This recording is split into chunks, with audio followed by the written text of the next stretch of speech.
दोस्तों नमस्कार, हर हर महादेव।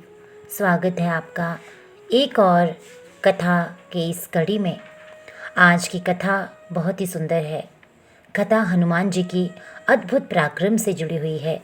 राम रावण युद्ध के समय जब रावण ने देखा कि हमारी पराजय निश्चित है, तो उसने अपने 60,000 अमर राक्षसों को बुलाकर रणभूमि में भेजने का आदेश दिया।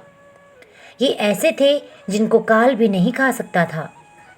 विभीषण के गुप्तचरों से समाचार मिलने पर श्री राम को चिंता हुई कि अब हम लोग इनसे कब तक लड़ेंगे। सीता का उद्धार और विभीषण का राज तिलक कैसे होगा, क्योंकि युद्ध की समाप्ति असंभव है। श्री राम की इस स्थिति से वानर वाहिनी के साथ कपिराज सुग्रीव भी विचलित हो गए कि अब क्या होगा। हम अनंत काल तक युद्ध तो कर सकते हैं, पर विजय श्री का वर्ण नहीं। पूर्वोक्त दोनों कार्य असंभव है।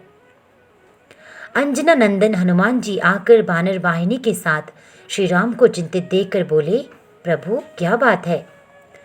श्री राम के संकेत से विभीषण जी ने सारी बात बतलाई। अब विजय असंभव है। पवन पुत्र ने कहा, असंभव को संभव और संभव को असंभव कर देने का नाम ही तो हनुमान है। प्रभु आप केवल मुझे आज्ञा दीजिए, मैं अकेले ही जाकर रावण की अमर सेना को नष्ट कर दूंगा।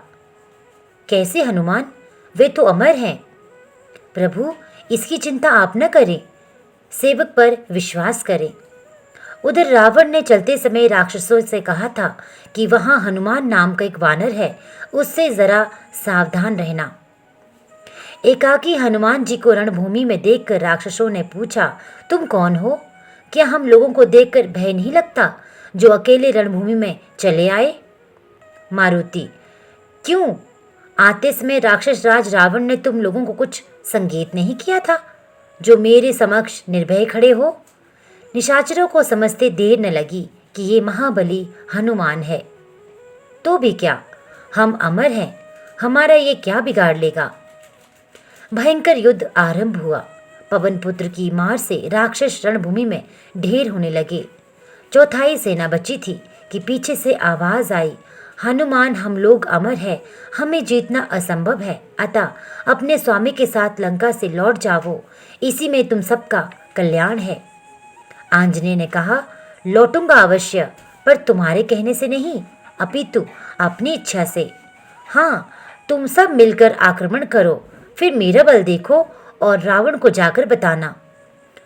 राक्षसों ने जैसे ही एक साथ मिलकर हनुमान जी पर आक्रमण करना चाहा, वैसे ही पवन पुत्र ने उन सबको अपनी पूंछ में लपेटकर ऊपर आकाश में फेंक दिया। वे सब पृथ्वी की गुरुत्वाकर्षण शक्ति जहां तक है वहां से भी ऊपर चले गए, चले ही जा रहे हैं। चले मग जात सुखी गए गात, तुलसीदास जी का ये दोहा है। उनका शरीर सूख गया, अमर होने के कारण मर सकते नहीं, अतः रावण को गाली देते हुए और कष्ट के कारण अपनी अमरता को कोसते हुए अभी जी रहे हैं। इधर हनुमान जी ने आकर प्रभु के चरणों में शीश झुकाया। श्री राम बोले, क्या हुआ हनुमान? प्रभु उन्हें ऊपर भेजकर आ रहा हूँ। राघव, पर वे अमर थे हनुमान। हाँ स्वामी, इसलिए तो उन्हें जीवित ही ऊपर भेज आया हूँ, अब वे कभी भी नीचे नहीं आ सकते। रावण को अब आप शीघ्र ऊपर भेजने की कृपा करें, जिससे माता जानकी का आपसे मिलन और महाराज विभीषण का राज सिंहासन हो सके। पवन पुत्र को प्रभु ने उठाकर गले लगा लिया। वे धन्य हो गए अविरल भक्ति का वर पाकर।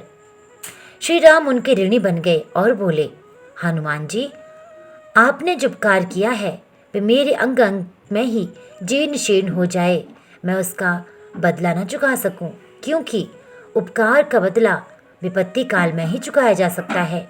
पुत्र तुम पर कभी कोई विपत्ति न आए, निहाल हो गए आंजनेय।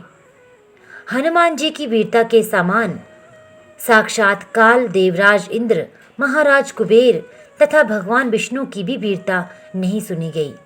केवल ऐसा कथन श्री राम का है, न कालस्य न शक्रस्य न विष्णुवित्तपतस्य च कर्माणि तानि श्रूयन्ते यानि युद्धे हनुमतः।